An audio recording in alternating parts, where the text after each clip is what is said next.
J'étais chef de projet marketing chez GDF Suez et en fait ça faisait 13 ans que j'étais dans le secteur de l'énergie, dans différentes fonctions.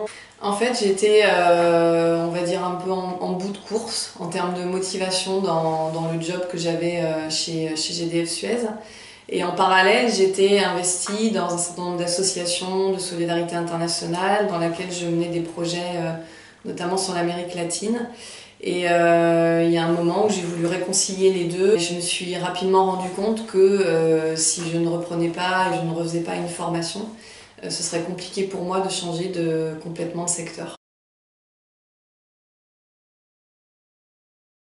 J'ai suivi un master à la Sorbonne, un master en coopération internationale, action humanitaire et politique de développement.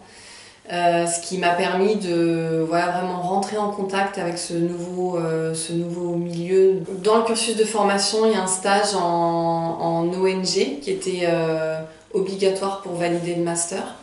Donc j'ai réalisé un stage de 6 mois dans une ONG de solidarité internationale dans laquelle j'ai eu la chance de pouvoir travailler ensuite 1 an supplémentaire. Elle répondait à mon objectif de mieux connaître le secteur de la solidarité internationale, de mieux connaître les métiers qu'on pouvait y exercer.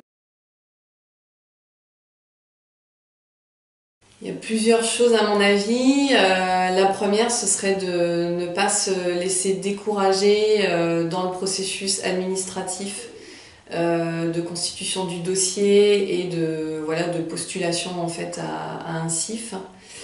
La deuxième, ce serait de bien challenger en fait son projet professionnel, de se poser et de se faire poser peut-être par des gens externes les bonnes questions sur ses motivations et le pourquoi on se lance dans cette démarche.